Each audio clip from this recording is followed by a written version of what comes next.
plaisir que je viens participer aux échanges de votre centre. Dans ces échanges, on ressort chaque fois d'un renouveau, un souffle nouveau, Inch'Allah, à chaque fois qu'on passe avec vous, chez vous. Alors le cheminement spirituel avec le compagnonnage d'un guide spirituel éclairé par l'expérience spirituelle acquise auprès de son propre maître spirituel, qui est bien sûr aguerri, car lui-même, à son tour, avait été disciple de son chef ou maître spirituel auparavant, traversant ainsi les sentiers de son cheminement à travers ces stations spirituelles. La Sourate al-Kahf, où Allah raconte dans le Saint-Coran l'histoire de Sayyidina al-Khidr avec Sayyidina Moussa alayhi salam. Sayyidina al-Khidr était une personne pieuse, arif billah, qui connaît bien Dieu.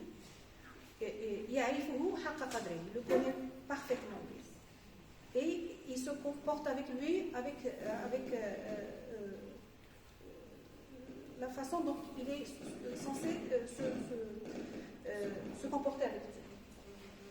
Donc ce saint, ce arif billah, auquel Dieu attribue auquel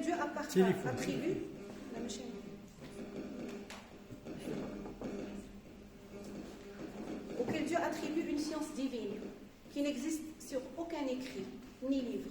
C'est un don de Dieu. On l'appelle dans notre littérature musulmane l'ilm al-laduni.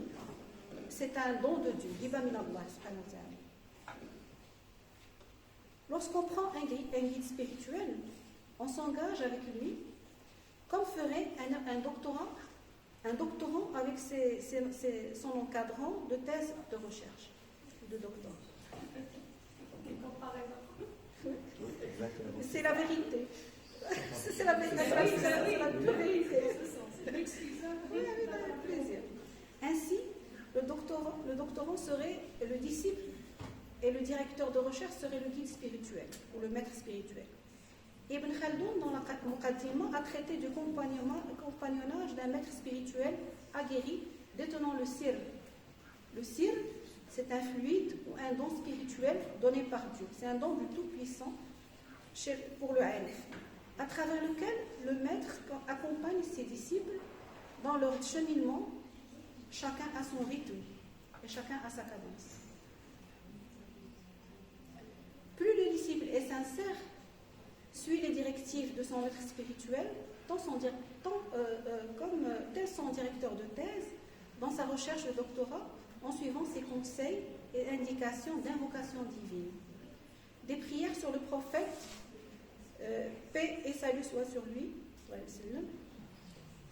Donc les disciples participant au dhikr individuel, collectif, au dhikr, c'est-à-dire invocation collective, et ceci, bien évidemment, en respectant scrupuleusement la charia, la loi divine, évoquée et consignée dans le Saint-Coran et dans la sunna du prophète sallallahu alayhi wa sallam.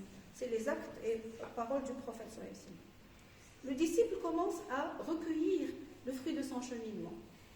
Sa qualité de vie intérieure s'illumine, rayonne et traverse vers l'extérieur de son être. Un épanouissement personnel vient combler sa vie. Ainsi, une sérénité de son être s'installe et comble son cœur et son âme, qui deviennent ainsi de plus en plus calmes, plus joyeux, plus débordants de bonheur intérieur, quelle que soit la situation ou circonstance qu'elle vit, que cette personne ou ses disciples vivent. On se demande qu'est-ce qui se passe à l'intérieur de nous-mêmes. C'est comme en espagnol, j'ai fait juste une année d'espagnol, il y a le ser et estar. Ser, c'est ce qui est en nous, et estar, c'est un état. Donc, à l'intérieur, qu'est-ce qui se passe? On se demande qu'est-ce qui se passe en nous. On se demande d'où vient ce bonheur intense, cet émerveillement, ce calme intérieur, cette béatitude, cette ascension spirituelle qui nous envahit. Il s'agit d'un cheminement qui s'amorce par des stations spirituelles tout au long de notre vie. Ce voyage spirituel à travers les différentes stations ou maqam ne fait que commencer que par la rencontre d'un maître spirituel de son époque. Hadith Sayyidina Jibril alayhi salam nous aidons donc à traverser les 3 niveaux de la religion: l'islam, l'iman ou l'ihsan. L'islam, alors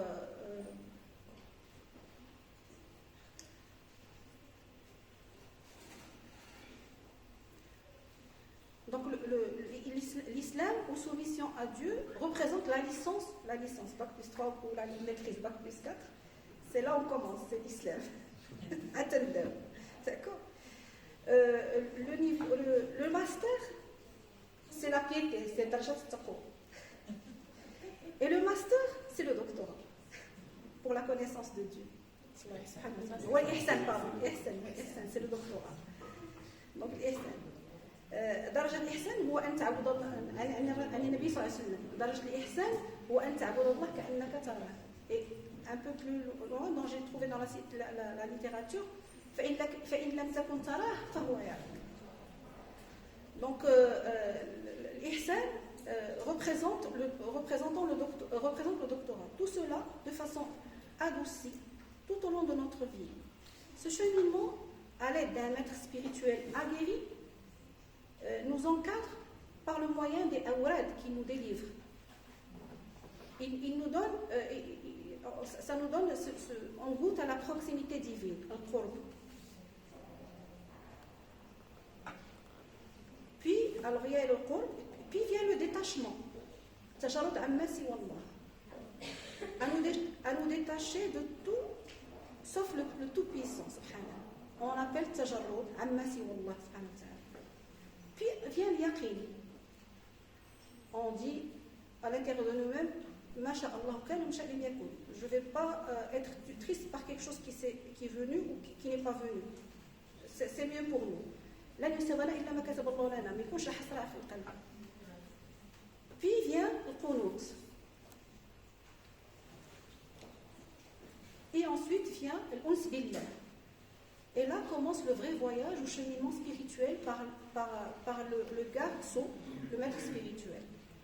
Notre vie, notre cheminement est telle l'élaboration de notre thèse de doctorat. Sauf que la durée moyenne est de 4 ans environ, avant sa soutenance. Cependant, la thèse de notre cheminement spirituel dure depuis la rencontre avec le maître spirituel et dure toute notre vie. Et sa soutenance se situe au moment où nous rendons l'âme à notre divin, subhanahu wa ta'ala, au moment où nous arrivons à la station de l'au-delà et où notre vie, celle-ci, éternelle, commence. Voilà. Ce voyage spirituel est serti de joyaux en plus lumineux et étincelant. Chaque station ou maqam est émerveillement, somptuosité, authenticité et ascension continue. Plus on est sincère, authentique, jovial, fidèle, pieux, audacieux en approuvant la vérité, quelle que soit sa nature, même contre nous-mêmes. Tout en étant bien sûr bienveillant, empathique, respectueux de la préservation de la dignité de l'autre. Ainsi, les différents voyages spirituels à travers ces stations marquent nos vies à jamais. On n'arrive pas à rebrousser chemin vu ce miel délicieux qu'est devenu nos vies, à travers ce cheminement ascendant sans arrêt vers une meilleure situation, une meilleure version de nous-mêmes. Il est vrai que les entraves et les soucis de la vie ralentissent ce cheminement par moments. Mais ce rayonnement intérieur que nous vivons nous manque. Et nous ressusciter.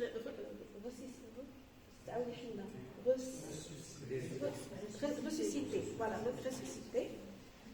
Donc ce rayonnement nous manque et on fait de notre mieux pour reprendre ce voyage lumineux. D'accord.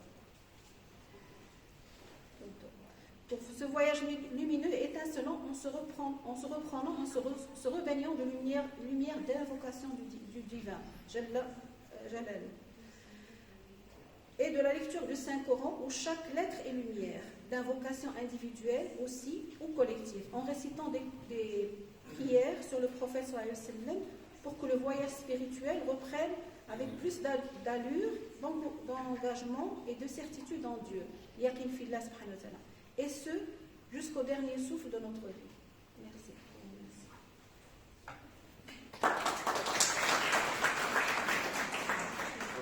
Merci, Madame Samia Soumia Zahid. Alors, non, c'est pas grave.